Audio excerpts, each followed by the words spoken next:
आई भीगी भीगी रात लाई अश्क की सौगंध मन में, हो मन में रहे दिल की बात, साजन बिन सुनी बरसात, हो साजन बिन सुनी बरसात। নমস্কার, আমি অভিজিৎ বলছি। ইউটিউব চ্যানেল এবং ফেসবুক পেজে আপনাদেরকে স্বাগত জানাই। আজ আমাদের মধ্যে পেয়েছি লোকরঞ্জন যাত্রা সংস্থা খ্যাত সেই বিখ্যাত যাত্রা অভিনেত্রী শ্রীমতী রীনা ভৌমিক মহাশয়াকে। তো আজকে দিদির কাছ থেকে আমরা শুনে নেব তার যাত্রা জীবনের নানান জানা অজানা কথা। নমস্কার, আপনাকে অনেক অনেক স্বাগত জানাই। প্রথমে আপনার কাছ থেকে আপনার জন্ম এবং ছোটবেলার কথা দিয়ে যদি আপনি শুরু করেন। আপনার জন্ম কোথায়? আমার জন্ম হচ্ছে কামারহাটি। কামারহাটি। কামারহাটি, আচ্ছা। কামারহাটি জন্ম 1955 সালে। তারপর ওইখানেই বড় হয়েছি। তারপরে মানে ছোটবেলাটা কামারহাটিতেই কেটেছে। হ্যাঁ, তারপরে শখে মানে কারোর দ্বারায় আর কি আমি না পড়াশোনা বা ওই পড়াশোনা খুব অল্প করেছি। আচ্ছা, হিন্দি। আচ্ছা আচ্ছা হিন্দি আচ্ছা পড়াশোনা করেছি। আচ্ছা। আর আপনারা ক ভাই বোন ছিলেন? আমরা 3 ভাই বোন, 2 বোন 1 ভাই। আচ্ছা, আপনি বড়? আমি বড়। আচ্ছা। এই আর তো মানে এমনি অভিনয়ের ব্যাপার কি ফ্যামিলিতে কি ওরকম কোনো ব্যাপার ছিল কিছু? না, ফ্যামিলিতে ছিল না। হ্যাঁ, আমি একাই এসেছিলাম। কিন্তু আমাদের মধ্যে তো যাত্রা করতে দিত না। যাত্রা করলে বাড়িতে থাকতে দেবো না, চলে যেতে হবে।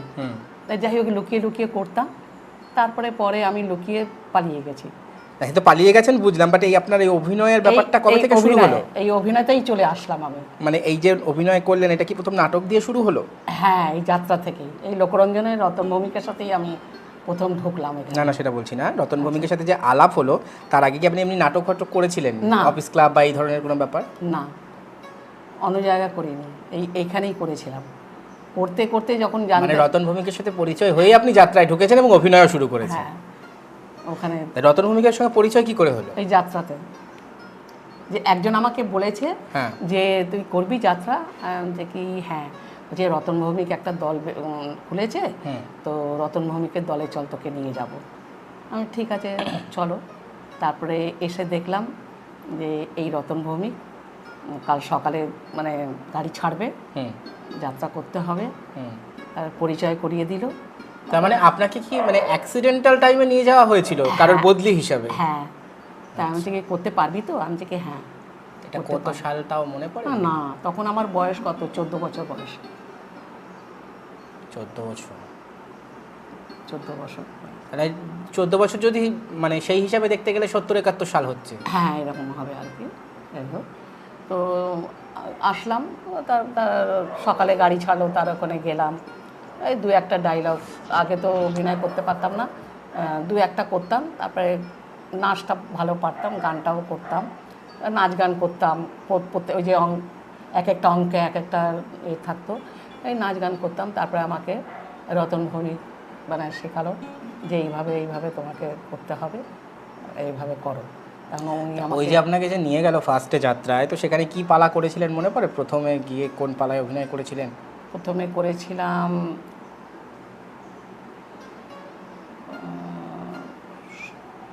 কবরের কান্না। কবরের কান্না বলে একটা বই, কানাইনাথের? না, কবরের কান্নাতে ওই তোমার আনারকলির ছিল, সেরি আফগান, সেরি আফগান এই ধরনের একটা বই করেছিলাম। এই ধরনের না, সের আফগানকে নিয়েই? হ্যাঁ, ওই যাই হোক, কবরের কান্না, সের আফগান এবং মেহেরুন্নেসা। মেহেরুন্নেসা আমি করেছিলাম, আর রতন ভৌমিক করেছিল সের আফগান। আচ্ছা। তা ওই মানে ওটাই প্রথম কবরের কান্নাই আপনার প্রথম পালা? আর এই লোকরঞ্জন যাত্রা সংস্থা। তারপরে হলো মার্জিনা আব্দুল্লাহ, পরের বছর। এইভাবে করতে করতে করতে করতে তারপরে এসে গেল তোমার ডাকাত রানী ফুলন দেবী। না, এইভাবে করতে করতে না, এই তো ডাকাত রানী ফুলন দেবী আপনি 10 বছর, এইভাবে 10 বছর কেটে গেলে তো হবে না।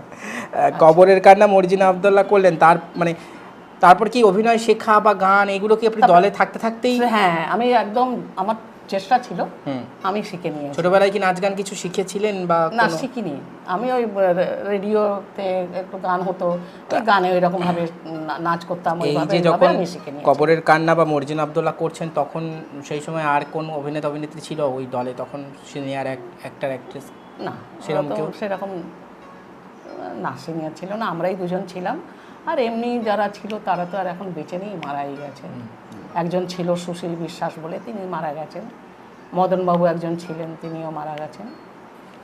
আর একজন আমাদের দলে ছিল তখনকার, না এখন দিদিভাই যে বছরে হলো সেই বছরে একজন ছিল সোমনাথ ঘটক। দমদমে বাড়ি। হ্যাঁ, দমদমের বাড়ি, ও আছে। এই কবরের কান্না মর্জিনা আব্দুল্লাহর পরে আর কি কি পালাতে অভিনয় করেছেন? তোমার ময়লা টাকার বধূতে ময়লা টাকার বধূ করেছিলাম, ময়লা টাকার বধূ করেছিলাম আমি। পরের দিকে তারপরে মার্জিনা আব্দুল্লাহ তো বললাম, ময়লা টাকার বধূ। তারপরে বইগুলো আর মনে থাকে না আমার, এত বই। সোফিয়া কি যেন বইটার নাম, এই বইটাও করেছিলাম, ওই যে সেলিম আর লুৎফান্নেসা আছে, কি বইটা,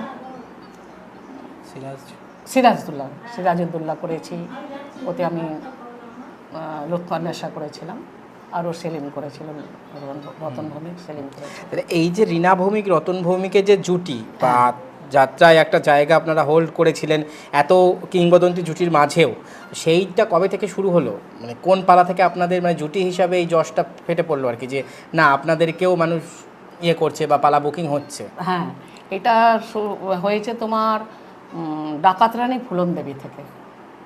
মানে আমি যদি বলতে চাই যে জুটির ব্যাপারটা, তাহলে 80-র দশকে রীনা ভৌমিক রতন ভৌমিক একটা ভালো একটা জায়গায় পৌঁছেছিল। তখন চিতপুর আমরা ছিলাম, কিন্তু ডাকাত রানী ফুলন দেবী থেকে পুরো একদম রমরমা ব্যাপার হয়ে গেল। ডাকাত রানী ফুলন দেবীর গল্প একটু বলুন, মানে লেখা বা কিভাবে আপনি প্রিপেয়ার করেছিলেন ওরকম একটা চরিত্রের জন্য, এই যে তখন সেটা কুখ্যাত চরিত্র। হ্যাঁ, ফুলন দেবী। হ্যাঁ, রমা দাস লিখেছিল বইটা। আচ্ছা, তো যাই হোক, আমাকে কিন্তু আপনি ছাড়াও তো সে বছর চিতপুরে আরো ফুলন দেবী ছিল। হ্যাঁ, কিন্তু আমাদের লেখাটা, আমি একটু কি বলবো, আমি তো নন বেঙ্গলি। হ্যাঁ, তো হিন্দি ভাষাটা একটু আমি ভালো একটু, ওই জন্য মানে আপনার একটা অ্যাডভান্টেজ ছিল। হ্যাঁ হ্যাঁ, তো আসামে যেতে যেতে বই লিখছে, ডিরেক্টর রাইটার আমাদের সঙ্গেই ছিল, আসামে রিহার্সাল হতো, এইভাবে করে করে করে করে করে বইটা ফুলন দেবী যখন আমরা আসাম থেকে শুরু করলাম। যে আমরা যে কথাতে ছিলাম, ওই ফুলন দেবীর জন্য নিজেকে কিভাবে প্রস্তুত করেছিলেন ওরকম একটা চরিত্রের জন্য? এরকমভাবে আমি দেখে নিয়েছিলাম যে ছবি, ফুলনের ছবি কিভাবে আছে, পেপারে টেপারে দিত, তো আমি দেখে নিয়েছিলাম। তারপরে বলে দিয়েছিল এইভাবে এইভাবে এইভাবে করতে হবে। কি ঘোড়া টোড়া উঠেছিল নাকি স্টেজে, বা ঘোড়া চড়ার কোনো? না না না না না না, ঘোড়া টোড়া ছিল না, ওটা আমার। আর ওই যারা মানে ডাকাত দলের যে সর্দার, মানে যাদের সাথে ফুলন দেবীর যে কমপ্লেক্স যে সেইগুলো, সেটা কি রতন ভৌমিক করেছিল? যে ওই ফুলন সিং নাকি একটা বিক্রম রতন ভৌমিক করেছিল। আর যে ভিলেন ছিল ওটা সুশীল বিশ্বাস করেছিল, তিনি তো মারা গেছেন, ভিলেন ওটা। তো সে বছর তো মঞ্জু দেও করেছিল বোধহয় ফুলন দেবী জনতাতে। হ্যাঁ, কল্পনা নায়ক করেছিল শ্রী দুর্গা। হ্যাঁ, শ্রী দুর্গাতে কল্পনা নায়ক করেছিল। আর কিন্তু দুজনকে আপনি টেক্কা দিয়েছিলাম, ঠাকুরের আশীর্বাদ। যাই হোক, তো মানে হিন্দি ডায়লগ কিছু ছিল, বলেছিলাম আমিও মানে বলে দিয়েছিলাম, উনি লিখেছিল হিন্দি ডায়লগ। আচ্ছা আচ্ছা। আর তারপরে ওই যে বলতাম যে ডায়লগগুলো যে বলতাম, যে দেখো মানে বলতাম যখন এই ডায়লগ, তখনই একটা ওই মিউজিকে ঘোড়ার আওয়াজটা হতো যে আমি পালাচ্ছি। আচ্ছা, আমাকে। আর এই আপনার ফুলন দেবীর মানে যশ কেমন হয়েছিল, কোন কোন জায়গায় এই পালাটা বেশি চলেছিল? মানে মানে এটা কি অবাঙালি অধ্যুষিত জায়গায় বেশি চলেছে, না বাঙালি জায়গা অবাঙালি জায়গা সব জায়গা চলেছে। বললাম না যে বর্ধমান, মেদিনীপুর, কুচবিহার, পুরুলিয়া, মানে সব জায়গা একদম রমরমা ব্যাপার, একদম ডাকাত রানী ফুলন দেবী একদম রমরমা ব্যাপার।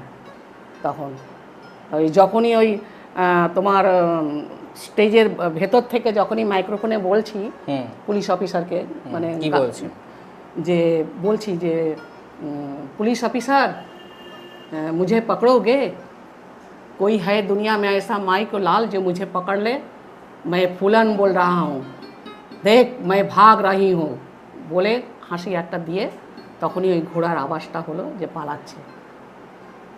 এই ফুলন দেবী কি আপনি আসাম কাছাড়েও করেছেন? সব সব সব জায়গায় করে এসেছি। আর ফুলন দেবী ছাড়াও আপনার আর কি, মানে যেগুলো আপনি খুব রিমার্কেবল, একটা সতী চিত্রাঙ্গদা। হ্যাঁ তো সতী চিত্রাঙ্গদাটা যেরকম- পৌরাণিক কাহিনীর উপরে বেস করে হ্যাঁ তৈরি। যেরকম ফুলন দেবীতে একটা রোমান্টিক সিন ছিল বিক্রমের সাথে, হুম ওর সাথে একটা রোমান্টিক সিন ছিল, একটা গান ছিল হুম তার সঙ্গে, হিন্দি গান ছিল, নাচ ছিল, হুম। সেটাকে গাইতে হবে। আপনার যদি মনে থাকে গাইতে পারলে তো খুবই ভালো। ফুলন দেবীর তো? তাহলে হ্যাঁ, ফুলন হ্যাঁ দেবী। নিশ্চয়ই, ওই ডাকাত রানী ফুলন হ্যাঁ দেবী। নিশ্চয়ই। তো বিক্রমের সাথে রোমান্টিক সিন, তাই এই দু লাইন যেটুকু আমি জানি একদম সেটুকু যতটুকু গাইছি। মনে আছে করুন। হ্যাঁ। आई भींगी भींगी रात लाई, अज़की की सौगंध मन में, हो मन में रही दिल की बात, साजन बिन सुनी बरसात, हो साजन बिन सुनी बरसात। आई भींगी भींगी रात लाई, अज़की की सौगंध मन में, हो मन में रहे दिल की बात, साजन बिन सुनी बरसात, हो साजन बिन सुनी बरसात। बादल गरजे बिजली चमके, बादल गरजे बिजली चमके, दिल सीने पे हाथ पर धर दे, हो आई भींगी भींगी रात लाई, अज़की की सौगंध मन में, हो मन में रही दिल की बात, साजन बिन सुनी बरसात, हो साजन बिन सुनी बरसात। বাহ, এখনো তো আপনি পারফেক্ট পুরো একদম। তো এটা রোমান্টিক সিনের গানটা ছিল, তাই হ্যাঁ, মানে কয়েকটা হিন্দি গান ছিল ওই মানে ফুলন দেবী। হ্যাঁ এটা সুরকার কে, মানে কে সুর করেছিলেন? এটা সুরকার ছিল না, এটা আমি একটা হিন্দি বই করতে গেছিলাম। হিন্দি যেরকম অ্যামেচার শো বেঙ্গলিতে থাকে, ওই রকম হিন্দি আমি ড্রামা করতে গেছিলাম। তো ওর মধ্যেই এই গানটা ছিল, সেখান থেকে আপনি ওটা কালেক্ট করে এখানে আমি ইউজ করেন? কালেক্ট করে এর মধ্যে ঢুকিয়েছিলাম। আচ্ছা, মানে আচ্ছা। ডিরেক্টরের সাথে কথা বলে এবার ওটা সতী ঢুকিয়েছিলাম। চিত্রাঙ্গদার কথা বলুন। সতী চিত্রাঙ্গদা তো খুব খুব যশ পেয়েছিল হ্যাঁ আপনার। হ্যাঁ হ্যাঁ হ্যাঁ। এবার সতী চিত্রাঙ্গদা ওই যখনই শিব মন্দিরে যাচ্ছে, ফুলের গয়না টানা পরে এটা কি কার লেখা ছিল? এটা কমলেশ ব্যানার্জি। হ্যাঁ, কমলেশ ব্যানার্জি রচিত। উনি কি অভিনয় করেছিলেন? হ্যাঁ, উনিও ন্যাচারালি উনি যেখানে পালা লিখতেন একটা তো অভিনয় হ্যাঁ করতেন। হ্যাঁ হ্যাঁ হ্যাঁ, উনিও নাট্যকার কমলেশ হ্যাঁ হ্যাঁ ব্যানার্জি। হ্যাঁ হ্যাঁ। তো ওনার ওই বইতে ছিল, যখন পাহাড়ে উঠছি তখন একটা গান, গান ঠিক নয় ওটা, বলছি আমি। प्रभु मीश मनीष मशेष गुणम, गुणहीन महेश गरिलाभरणम, रणनिर्जितो दुर्जया दैत्यपूर्णम, प्रणमामि शिवं शिव कल्पतरं, प्रभुमीश मनीष मशेष गुणं, गुणहीन महेश गरिलाभरणं, रणनिर्जितो दुर्जया दैत्यपूर्णं, प्रणमामि शिवं शिव कल्पतरं। এই একটা শিব তাণ্ডবের। হ্যাঁ, এই একটা। আর যখন বব্রুবাহন, বব্রুবাহন কি রতন ভৌমিক করতেন? হ্যাঁ, যখন বব্রুবাহন যখন যুদ্ধে যাবে, বাবার সাথে যুদ্ধ করতে যাবে অর্জুনের সাথে, তখন মায়ের কাছে আশীর্বাদ নিতে এসেছিল। আচ্ছা, যে মা তুমি আমাকে আশীর্বাদ করো, আমি যাতে মানে এখানে আপনারা মা ছেলের চরিত্রে অভিনয় হ্যাঁ করছেন। হ্যাঁ হ্যাঁ, যে মা তুমি আমাকে আশীর্বাদ করো যাতে আমি জয়ী হয়ে ফিরতে পারি। তখন মা তাকে আশীর্বাদ করলো, ঠিক আছে আমি তোমাকে আশীর্বাদ করছি।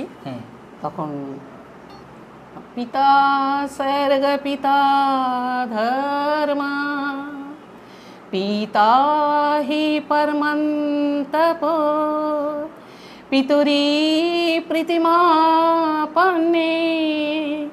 প্রিয়ন্তে সর্ব দেবতা পিতা স্বর্গ পিতা ধর্ম পিতা হি পরমন্তপো পিতুরি প্রীতিমাপন্নে প্রিয়ন্তে সর্বদেবতা। এই আশীর্বাদ করেছিল যে তুমি যখন বলছো যে আমি জয়ী হয়ে ফিরতে পারি, কারণ তাকে বুঝিয়ে দিল যে সে পিতা। আপনার মানে যখন আপনি খুব পিক টাইমে চলছে রতন ভৌমিক, রীনা ভৌমিক, পাশাপাশি ওই সময়ে তো আরও জুটি চিতপুরে ছিল, তো তাদের মধ্যে থেকে আপনাদের কতটা ছিল? ধরুন জ্যোৎস্না দত্ত, গুরুদাস ধারা তখন যথেষ্ট অ্যাক্টিভ, হ্যাঁ, তারপর দিলীপ কুমার, মধুশ্রী দেবী, হ্যাঁ ওরা তো অনামিকা, হ্যাঁ কিন্তু তারা তো কাজ তো করছে, কাজ তো করছে, কিন্তু আমাদের নির্মল কুমার, মীনা কুমারী, মীনা কুমারী, তো এই সমস্ত লেজেন্ড জুটিদের মাঝখানে নিজেদেরকে প্রতিষ্ঠা করাতে কতটা বেগ পেতে হয়েছে আপনাদের, বা জনপ্রিয়তার ক্ষেত্রে? অনেক অনেক পেয়েছে, মিথ্যা কথা বলবো না। ডাকাতরানী ফুলন দেবী থেকে একদম আমরা বাম্পার, আচ্ছা একদম বাম্পারে ছিলাম। হ্যাঁ, তো এই আপনার যাত্রা জীবনে আপনি নিশ্চয়ই মানে আসাম কাছাড় ওই উত্তর পূর্বে বহু শো করেছেন, বহু শো তো আসাম কাছাড়ের ওই এলাকায় শো করার অভিজ্ঞতা যদি কিছু বলেন, কোন কোন জায়গাতে করেছেন, তাও আসাম ত্রিপুরার দিকে? তিনসুকিয়ায় করেছি, আসামে, আচ্ছা তিনসুকিয়া 3 প্লেট কালীবাড়ি আছে, ওখানে করেছি। তোমার নাগাল্যান্ডে না সরি তিনসুকিয়া মন্দিরে করেছি হলে, নাগাল্যান্ডে 3 প্লেট কালীবাড়ি আছে, ওখানে করেছি হাই স্কুলের মাঠে। দিগবয় করেছি। গুয়াহাটি টাউনের দিকেও করেছেন? এই হ্যাঁ, গুয়াহাটি টাউনের দিকে করিনি, গুয়াহাটি তোমার এই কি বলবো বাবা লোকনাথ মন্দির আছে, ওই জায়গাটার নামটা আমি বলতে পারছি না, সেখানে করেছেন? হ্যাঁ, পান্ডু পোর্ট রোড, ওখানে হাই স্কুল মাঠ আছে, ওখানে করেছি। আর এই কাছাড়ের দিকে? আর কাছাড়ে করিমগঞ্জ, হাইলাকান্দি, আরো অনেক নাম আছে কিন্তু মনে পড়ছে না। ধুবড়ি, হ্যাঁ ধুবড়ি, এগুলো ধুবড়ি করেছি, আলিপুরদুয়ার করেছি, কোকড়াঝাড়ে করেছি, তারপরে তোমার গোয়ালপাড়া করেছি, তেজপুর করেছি, তোমার কি বলবো তুত্তুরি চা বাগানে করেছি, কোকড়াঝাড়ে চা বাগানে করেছি। আর মণিপুর বা নাগাল্যান্ডের দিকে? মণিপুরে তা পুরো একদম ওদের মানে করেছি, নাগাল্যান্ড মণিপুরে করেছি। আর ওই যে বললাম 3 প্লেট কালীবাড়ি হাই স্কুলে।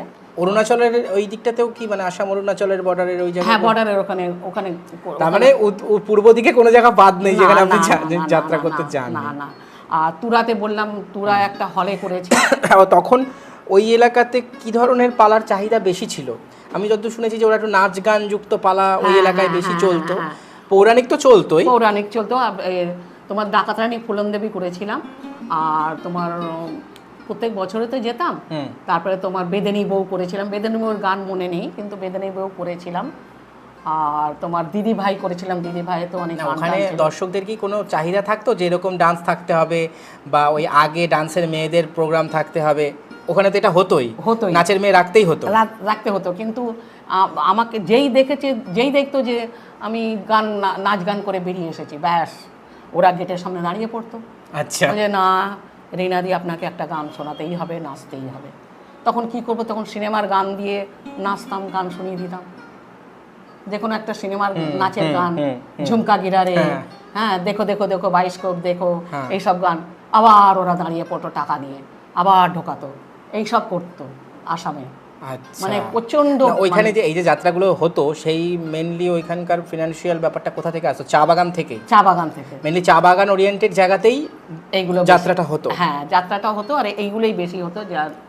তার মানে সেখানে তো অসামিয়া দর্শক এবং বাঙালি দর্শক উভয়ই আসতো দেখতে, তাই ওরা গান শুনবে। ওই দিকে কি মানে টাকার অনাদায় এই সমস্ত ব্যাপারগুলো না আসামে ছিল না? না, আসামে ছিল না। যা হয়েছে মানে আপনার কোনো বিরূপ অভিজ্ঞতা নেই পালা করতে? না, আগরতলাতেই যার টাকা পয়সা মার গেছে, আসামে কিছু হয়নি। আসাম কাছাড়ে ওগুলো ওরা টাকা পয়সা ঠিক পেমেন্ট করে দিত। আর তেমন কোনো ঘটনা ওখানে যাত্রা করতে গিয়ে যে কোনো দর্শক এসেছে তার খুব ভালো লেগেছে, বা যেমন হয় আর কি, যে এরকম অনেক শিল্পী বলে যে আমার মাচা থেকে লাভের ডগা পর্যন্ত কেটে এনে দিয়ে গেছে, বা গোয়ালের গরু ধুয়ে দুধ দিয়ে গেছে, তো সেরকম কিছু ঘটনা কি ঘটেছে আপনার সঙ্গে? তুত্তুরি চা বাগানে মানে তুত্তুরি চা বাগানে মানে চা বলছি, যাত্রা করেছি, সেখানে ম্যানেজার বাবু খুব খুশি হয়ে, চা বাগানের ম্যানেজার, হ্যাঁ একদম এইরকম 2 কিলোর মানে প্যাকেট আসাম টি, হ্যাঁ আসাম টি দিয়ে দিত, হ্যাঁ এরকম করেছে। তারপরে তুরাতে যখন আমরা গেছি সেখানে পুরো দুটো 3টে মুরগি, গোটা মুরগি দিয়ে যেত, এত দুধ দিয়ে গেছে, সেগুলো আমরা খাবো কি, ওগুলো আমরা শুকিয়ে রাবড়ি করে এরকম করে খেতাম, মানে পুরো টিমকে খাওয়াতাম এরকম। কত কত স্মৃতি, হ্যাঁ এরকমভাবে ওরা মানে ভালোবাসতো আমাদের, খুব করতো। তা এই ফুলন দেবী বা চিত্রাঙ্গদার পরে আর কি কি পালা আপনার? তারপরে এটাও ছিল দিদি ভাই, এটাও খুব জনপ্রিয়। হ্যাঁ দিদি ভাই, তো ওটাও দিদি ভাই করেছিলাম, ওতে করেছিলাম আমার মানে রাস্তা নাচ গান করতাম, ভাইকে মানুষ করলাম, ছোট ভাইকে বড় করলাম, শিক্ষিত করে পুলিশ অফিসার বানালাম রাস্তায় নাচ গান করে।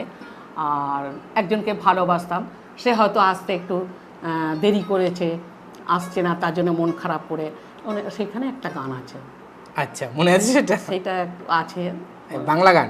আচ্ছা, এটা বাংলা গান, বইয়েরই গান, মানে যাত্রারই গান। গান, বইয়েরই গান ছিল।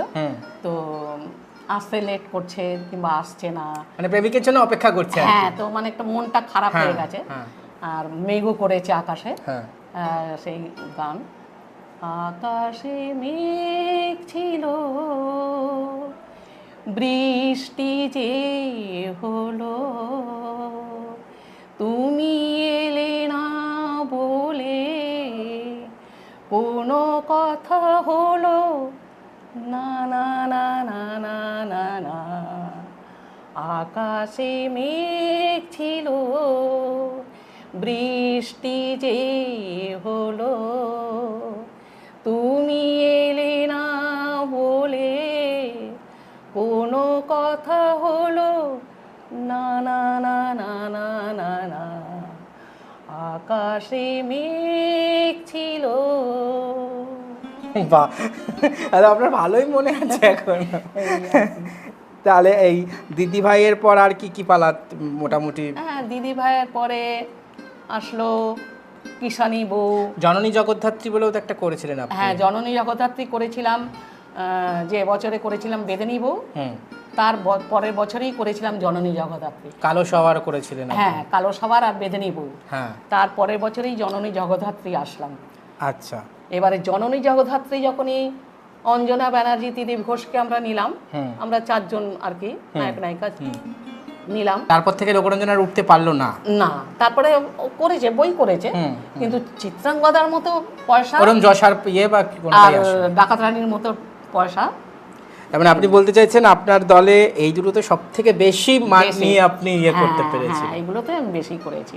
তখন কত পালা শো করেছিলেন ওই দুটোর, তাও মনে পড়ে? হ্যাঁ, তাও 200 কি বলবো, হ্যাঁ চিত্রাঙ্গদা তো 210টা না 15টা করেছিলাম, এবং তার মধ্যে নিশ্চয়ই 200টার ওপরেই আপনার সেলের প্যান্ডেল ছিল। হ্যাঁ, তারপরে ফ্রি শো ছিল। হ্যাঁ, ফ্রি শো তো কিছু তো থাকে। আর ডাকাত রানী ফুলন দেবী করেছিলাম তোমার 220 পালা, আর চিত্রাঙ্গদা করেছিলাম 215 পালা। মানে এই দুটোই আপনার একদম মাইলস্টোন। হ্যাঁ, তারপরে আরো যা যা শো আছে, বেদেনী বউ, কালো সওয়ার, এগুলো তো আছেই, 200-200-র মধ্যে সব 200-র মধ্যে। তারপরে আপনাদের এই লোকরঞ্জন যাত্রা ইউনিট বা সংস্থা যাই বলি না কেন, সেটা বন্ধ হওয়ার পর আপনি আর কোন কোন দলে মানে নিজে কাজ করলেন পরে? কোন কোন দলে? একটা ছিল তারামায় করেছি। উৎপল চ্যাটার্জির সঙ্গে? হ্যাঁ, মানে মোহন চ্যাটার্জি তারামা অপেরা? না না না না, ওটা না, আর একটা নতুন করেছিল, আমাদের যে অফিসটা ছিল ওই অফিসটা ওরা নিয়েছিল, কিনে নিয়েছিল, ওই দলে করেছিলাম। সেইখানে নিমু ভৌমিক ছিল, আমি ছিলাম। তারপরে অপ্সরা অপেরায় করেছিলাম, পূজা বেদী ছিল, কবির বেদীর মেয়ে, ওই দলে করেছিলাম। তারপরে করেছি, এটাও তারামাই করেছি, ওইটাই লাস্ট করেছি দীপঙ্কর দোলনের সাথে। ওটার বইটার নামটা আমি ভুলে গেছি, ওটা অনলের লেখা ছিল, মন্দ মেয়ে বা ওরম টাইপের কিছু না একটা? না, মন্দ মেয়ে না।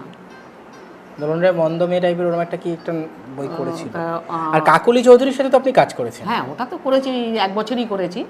ওটা কোন পালায় করেছেন? আমি মিস ক্যালকাটা। আচ্ছা, মানে কি কোন চরিত্র করতেন? ওই যে মা, মিস ক্যালকাটার মা, ওই কাকুলির মা করেছিল। মিস ক্যালকাটা কমলিকা, হ্যাঁ, কমলিকার মায়ের হ্যাঁ। চরিত্র। আচ্ছা, আর তার মানে আপনার বিয়ে, তার মানে ওই যখন রতন ভৌমিকের দলে এলেন হ্যাঁ, তখনই পরিচয় হলো, পরিচয় হলো, প্রেমও হলো, বিয়েও হলো। বিয়েও হলো। আচ্ছা, আর এছাড়া মানে আপনার দলে আর কোন কোন টপ, মানে অঞ্জনা ব্যানার্জি বা ত্রিদীপ ঘোষ ছাড়া আর কোন কোন না, টপ আর কেউ বড় ছিল, শিল্পী? বড় শিল্পী কেউ ছিল না, এই ছিল শিবশঙ্কর দাস। ওটা আচ্ছা। আমাদের দলেই ছিল, সেকেন্ড পজিশনে, আচ্ছা, রতন ভৌমিকের পরে। আচ্ছা। এই সেই সময়ে যাত্রার পরিবেশটা কেমন ছিল? সেই সময় পরিবেশ খুব ভালো ছিল, খুব ভালো ছিল। রথের দিন মানে চিতপুর একদম গম গম করতো। নায়ক পার্টি, মনে হতো দুর্গাপুজো। হ্যাঁ হ্যাঁ, নায়ক পার্টিরা গম গম করতো তখন, মানে লোকরঞ্জনকে বায়না করে, সব শিল্পীরা সুন্দর করে সেজে গুজে সেজে প্রতিটা গুজে সব গল্পে গিয়ে আসতো। বসতো। হ্যাঁ, সব আসতো, সবাই আসতো, অফিসে আসতো, দেখা করতো, পুরো চিতপুর গম গম করতো, সবাই অফিসেই ভিড় থাকতো। আর আমাদের তো রতন ভৌমিকের সাথে তো নায়ক পার্টিদের সাথে খুব ভালো বন্ধুত্ব হয়ে যেত, যার জন্য আমাদের সাথে খুব ভালো, এমনকি আমাদের বাড়িতেও আসতো তারা। আচ্ছা। তা প্রত্যেক বছর তারা আমাদের তো লোকরঞ্জনকে নেবেই, এই রকম ছিল। আচ্ছা, মানে আপনাদের মতন করে আপনাদের যশটা ভীষণ ছিল, যশটা, লোকরঞ্জনের হ্যাঁ সঙ্গে। হ্যাঁ, যশটা ছিল আমাদের। তো সেই সময় মোটামুটি মানে পালা পিছু আপনারা কত করে ইয়ে ছিল, মানে টাকা কত ছিল রেট আপনাদের দলে? তখন তখন তখন তো একটু কম ছিল, তখন টাকার ভ্যালু বেশি ছিল। তখন হয়তো 20,000, 25,000 এরকম। 80 দশকে 20,000 মানে অনেক। হ্যাঁ হ্যাঁ হ্যাঁ হ্যাঁ, 20-25 এরকম। আচ্ছা, আর আপনার দলে কি কোনো মানে পরবর্তী যে ডান্সার বা এই ধরনের ব্যাপারগুলো ছিল, না। মেয়েদের নাচের ব্যাপার? না, নাচের ব্যাপার ছিল না, নাচের ব্যাপার যা কিছু আপনি? যা কিছু আমি, নাচের আলাদা কোনো ব্যাপার ছিল না। আর যদি কোনো বই, যেরকম ময়লা টাকার বধূতে, না সরি, দিদি ভাইতে একটা রোল ছিল একজনের, মানে মাসির রোল, মানে যেরকম আর কি থাকে, তো ওই রকম ধরনের আর একটা মেয়ে ছিল। তো ওই হয়তো কেউ আসতো, যেরকম আসে গান গান শোনায়, সেরকম হয়তো নাচতো, নাচ গান করতো, এইরকম। আচ্ছা, তাহলে আপনি যে এত পালা করেছেন এর মধ্যে ব্ল্যাঙ্ক ভার্স তো ব্যবহার হয়েছে বহু জায়গাতে। হ্যাঁ, ব্ল্যাঙ্ক ভার্স ব্যবহার হয়েছে ওই চিত্রাঙ্গদাতে, আচ্ছা। এইটাতে। আর জননী জগদ্ধাত্রীতে আমার ব্ল্যাঙ্ক ভার্স ছিল না। জননী জগদ্ধাত্রীতে কি চরিত্র ছিল আপনার? জননী জগদ্ধাত্রীতে করিন্দ্রাসুরের মেয়ে করেছিলাম আমি। আর জগদ্ধাত্রীটাকে জগদ্ধাত্রী করেছিল ওই অঞ্জনা, অঞ্জনা ব্যানার্জি। আর করিন্দাসু ত্রিদীপ ঘোষ নাকি? ত্রিদীপ ঘোষ, হ্যাঁ, তার মেয়ে করেছিলাম আমি। আচ্ছা আচ্ছা, অ্যাকচুয়ালি জগদ্ধাত্রী মানে তো করিন্দাসুরেরই গল্প, করিন্দাসুরকে বধ করার কাহিনী। হ্যাঁ হ্যাঁ হ্যাঁ। যাক, তাও মোট কত বছর আপনি যাত্রার সঙ্গে যুক্ত ছিলেন? 30-35 বছর তো হবে। হ্যাঁ হ্যাঁ, 30-35 বছর। বেশি বেশি বেশি হবে তো, কম হবে না। তাহলে কবে ছাড়লেন, দল ছাড়লেন কবে? 2009। 2009 অবধি আপনি করেছেন? ওই না, 2009 অবধি আমি যাইনি, 8 করে ছেড়ে দিয়েছি। লাস্ট কোন পালাতে অভিনয়? ওইটাই তো বলতে পারছি না, ওই যে দীপঙ্কর দোলনের সাথে ছিল। আচ্ছা, লাস্ট পালাটা দীপঙ্কর দে দোলন রায়ের সাথে হ্যাঁ, ওই করেছেন। 2 বছর দোলন রায়, আর ওই একটা দলেই 2 বছর ছিলাম। আর একটা মানে কোনো ওই লাস্টের দিকে কোনো যাত্রা উৎসবে বোধহয় বুদ্ধদেব ভট্টাচার্য আপনাকে মেডেল পরিয়েছিলেন বাইরে? সেটা তো 2004-এ। 4-এ। ওটা মানে আপনার যাত্রা, ওটা কি আপনি কোনো প্রাইজ পেয়েছিলেন সেই সময়? হ্যাঁ হ্যাঁ হ্যাঁ হ্যাঁ। আচ্ছা, কারণ ওই মুখ্যমন্ত্রীর হাত থেকে আপনি মেডেলটা, হ্যাঁ। তাহলে আর আপনার মানে ছেলে মেয়ে কজন দাদা? আমার 2 ছেলে মেয়ে, 1 মেয়ে 1 ছেলে। 1 মেয়ে 1 ছেলে। আচ্ছা, তাহলে এখন কি যাত্রা জগতের সাথে লিঙ্ক বলতে বা কোনো আর আছে কারোর সাথে যোগাযোগ আপনার সে অর্থে? না, যোগাযোগ আমার নেই। এই বললাম যে প্রশান্ত সাহা আর রামকুণ্ডুর সাথে আছে আর্টিস্টদের মধ্যে। আর আর্টিস্টদের মধ্যে হচ্ছে কাকলি আর অনল, লতা দেশাই। লতা দেশাই, এই। তাহলে এখন মেনলি সময় কি করে কাটে, মানে এই এখন বাড়িতেই কেটে যায়, সংসারের কাজ করে, হ্যাঁ, টিভি দেখে? টিভি গান, আমি একটু গান ভালোবাসি, মানে সিরিয়ালের থেকে আপনার গানের দিকে একটু ঝোঁক হ্যাঁ বেশি। সিরিয়াল আগে একটু একটু দেখতাম, আমার মেয়ে দেখতে দেয় না বলে ওইসব দেখার মতো কিছু নেই ও। দেখার মতো কিছু নেই, তুমি সিনেমা দেখো। ও মেয়ে ল্যাপটপ খুলে দিল, সিনেমা দেখালো, নাহলে টিভিতে সিনেমা দেখলাম, আর না হলে তোমার ওই ব্লুটুথ চালিয়ে দেয় আমার মেয়ে ভালো ভালো গান, আমি একটু ওই গান চলে একটু নাচতেও নিজে নিজে নাচি, নিজে নিজেই এ করি, ভালো লাগে। আর আর আমার ফার্স্ট সংটাই ভালো লাগে, যার জন্য আমার ছেলে মেয়েরা জানে যে আমার মা এটাই ভালোবাসে, ফার্স্ট সংটা আমি বেশি ভালোবাসি। অবসর সময় যখন একা থাকেন তখন কি পুরনো দিনগুলোর কথা মনে পড়ে, যাত্রার দিনগুলোর কথা? মনে পড়ে, মনে পড়ে। তা আপনি তো এখনো যথেষ্ট ফিট এবং যথেষ্ট প্রেজেন্টেবল, তো এখনো যদি অফার পান আপনি কি যাবেন যাত্রায়, কামব্যাক করবেন? বাবা না, আর আমি যাত্রায় যাব না, আর যাব না, কারণ ছেড়ে যখন দিয়েছি, মন থেকে যখন আমি ছেড়ে দিয়েছি, আর আমি যাব না যাত্রায়। কেন কাকুলিও আমাকে বলেছে, রীনাদি তুমি তো ছেড়ে দিলে, কিন্তু আমি তো জীবনে পারবো না, তুমি ভালো করেছো কিন্তু আমি পারবো না গো, সে বলে দিয়েছে। এখনো লড়ে যাচ্ছে? হ্যাঁ, কিন্তু আমি আর যেতে পারবো না। তাহলে এই যে ধরুন এতদিন যাত্রা করেছেন, এর মধ্যে বিভিন্ন জায়গায় অভিনয় করেছেন, কোনো পুরস্কার বা সম্মান কোনো কমিটির পক্ষ থেকে এই ধরনের কিছু ঘটনা যদি বলেন। যে দেখো আমি ওই যে পুরস্কারটা পেয়েছি, চিত্রাঙ্গদাতেও পেয়েছি, আর ডাকাত রানী ফুলন দেবী এই প্রত্যেকটা যে আপনার প্যান্ডেলে। এই বিখ্যাত দুটো পালা, হ্যাঁ। তো এই আপনি কোনো পালার জন্য দিশারি চলচ্চিত্র সমিতির পুরস্কার, প্রমথেশ বড়ুয়া পুরস্কার, বা এই যে পুরস্কারগুলো যাত্রা শিল্পীদের তখন দেওয়া হতো, এরকম কোনো পুরস্কার কি পেয়েছিলেন সেই সময়? যাত্রা শিল্পীদের হ্যাঁ পেয়েছি। দিশারি পুরস্কার পেয়েছিলেন আপনি? হ্যাঁ, ওই তোমার ওই কোম্পানি বাগানে যখন যাত্রা হ্যাঁ, হতো, হ্যাঁ। তখন পেয়েছি, আচ্ছা তখন পেয়েছি। আচ্ছা আচ্ছা আচ্ছা। হুম। আর এতদিন যাত্রা করেছেন, এমন কিছু এমন কোনো ঘটনা আছে কি যেই ঘটনাটা এখন আপনাকে নাড়া দেয়, মানে আপনি যতদিন বাঁচবেন সেই ঘটনাটা মনে থাকবে, মানে একদম স্মৃতিতে পুরো? আমার ডাকাত রানী ফুলন দেবীর কথাটা আমি কোনোদিন ভুলবো না, আর চিত্রাঙ্গদা, এটা আমার খুব মানে যেখানেই আমি গেছি ডাকাত রানী ফুলন দেবী যারাই আমাকে করিয়েছে, বিশ্বাস করবেন সেই জিনিসটা আমি ভুলতে পারবো না। দুদিকে আমি স্টেজ থেকে নামছি, দুদিকে পুলিশ, দুদিকে আচ্ছা। দাঁড়িয়ে পুলিশ, আমি স্টেজ থেকে নামছি, পুলিশরা এসে গেল আমার সাথে কথা বলতে, বলছে बहुत अच्छा लगा, बहुत अच्छा, थोड़ा आपसे बात करना है। मैंने ठीक है, बात करो, कर लीजिए। মানে মানিয়েছিল সেই রকম? বাবা সেই রকমই ছিলাম আমি, একদম স্মার্ট ছিলাম, আর সেই যেরকম যেরকম ফুলন করেছে ঠিক সেরকম সেরকম স্যারেন্ডার কিভাবে হয়েছে, লাল চাদর গায়ে দিয়ে বসে স্যারেন্ডার হয়েছে, সেরকম আমার লাল আপনি চাদর। ফুলন দেবী সম্পর্কে যথেষ্ট একদম। স্টাডি করে নিয়েছিলেন? হ্যাঁ হ্যাঁ, আমি পুরো দেখে নিয়ে তারপরে করেছি, যার জন্য আমি প্রাইজটা পেয়েছি সরকার থেকে একদম। আর হাঁটা চলা আমার সেই। এই যে এত বছর যাত্রা করেছেন, কোনো আক্ষেপ কি কিছু আছে? শিল্পীর আক্ষেপ থাকে, আক্ষেপ ছাড়া তো শিল্পী হয় না। হ্যাঁ।